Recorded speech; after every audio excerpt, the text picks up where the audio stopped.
अगर आप चाहते हैं माँ सरस्वती की विशेष कृपा प्राप्त हो तो आप इस बसंत पंचमी से जो मैं बताने जा रहा हूँ उस साधना को करें। नमस्कार, हम हैं मिंटू बाबा और आज हम आपको बताएंगे माँ सरस्वती की विशेष कृपा का पात्र बनने का सरल उपाय।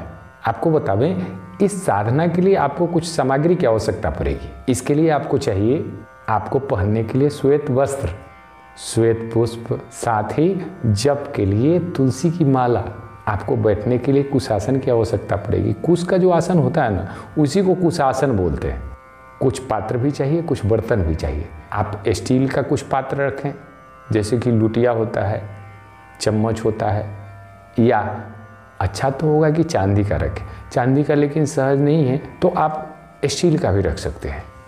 माता को भोग लगाने के लिए प्रसाद में खीर की जरूर आवश्यकता पड़ेगी, तो उसको जरूर रख लीजिएगा। फूल माला, पूजन सामग्री, इन सब चीज़ों की आवश्यकता आपको पड़ेगी। साथ ही माता का वैसा चित्र जिसमें माँ श्वेत वस्त्र धारण की हुई हैं, एक चित्र की भी आपको आवश्यकता पड़ेगी। इस साधना की शुरुआत आप बसंत पंचमी से कर सकते हैं या किसी भी महीने के शुक्ल पक्ष की पंचमी से शुरुआत कर सकते हैं। इसके लिए आपको ब्रह्म मुहूर्त में जागरण करना पड़ेगा, जागना पड़ेगा ब्रह्म मुहूर्त में। सूर्योदय से 2 घड़ी पहले जगना, ब्रह्म मुहूर्त में जगना होता है, इसलिए सूर्योदय से 2 घड़ी पहले जगें, नित्य क्रिया से निवृत्त हो जाइए और फिर स्नान कर लीजिए। जो जाप का स्थान होगा, जो साधना का स्थान होगा, उसको पवित्र रखें, शुद्ध रखें, जितना साफ सफाई रखें।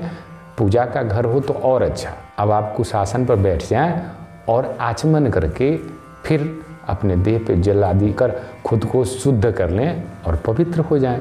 आपको जैसे आता है माता की पूजा करें।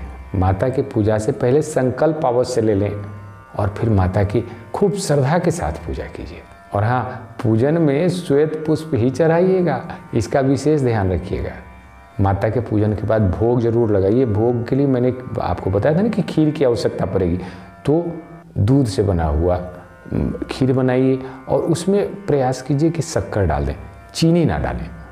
माता के पूजन व भोग के बाद आप गायत्री मंत्र का जाप करें। 3 माला जाप करना है गायत्री मंत्र का। गायत्री मंत्र तो आप लोगों को मालूम ही होगा, अगर नहीं मालूम तो ओम भूर्भुवस्वः तत्सवितुर्वरेण्यं भर्गो देवस्य धीमहि धियो यो नः प्रचोदयात्। इसका 3 माला। उसके बाद 1 माला सरस्वती गायत्री मंत्र का आप जाप करें। सरस्वती गायत्री मंत्र इस प्रकार से है, ओम वाग्देव्यै च विद्महे कामराजाय धीमहि तन्नो देवी प्रचोदयात्। इसका 1 माला जाप कर लें। उसके बाद माता से अपनी गलतियों के लिए क्षमा मांगे। क्षमा मांग के उसके बाद पूजन को ख़त्म कर लें। इस तरह से 30 दिन तक करें। आपको 5 से 7 दिन में ही इसका प्रभाव दिखने लगेगा, आप में तेजस्विता आ जाएगी। और 30 दिन करके देख लीजिए। आप 30 दिन करेंगे तो इसका विशेष प्रभाव आपके ऊपर नज़र आने लगेगा। वैसे तो इसको जीवन में धारण करना चाहिए विद्यार्थियों को। अच्छा, जिन लोगों को, गृहस्थों को लक्ष्मी की आवश्यकता है तो बस वस्त्र बदल देना है, फूल का कलर बदल देना, पीला वस्त्र धारण कर लीजिए, पीला प्रसाद का व्यवस्था कर लीजिए, पीले पुष्प को चढ़ाइए।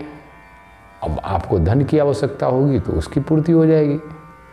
नहीं, अगर खूब विद्वान बनना है, ज्ञानवान बनना है, तो इसके लिए सफ़ेद वस्त्र, सफ़ेद प्रसाद, इन सब चीज़ों का ध्यान रखना पड़ेगा। और हाँ, पूजन के बाद आप दशांश हवन अवश्य करें। जितना जप किया है उसका दशांश हवन करें। माता सरस्वती की विशेष कृपा आप पर होगी और कुछ दिन में ही आपको लगेगा कि मैंने कुछ अच्छा साधना किया। हाँ, इसमें जितनी आप अपने अंदर सात्विकता रखेंगे, जितना आप शुद्ध रहेंगे, उतना आपको जल्दी फायदा मिलेगा। इस साधना को करने के बाद आप अपना अनुभव जरूर कमेंट में लिखिएगा। आज के लिए इतना ही। नमस्कार। भारत माता की जय। वंदे मातरम।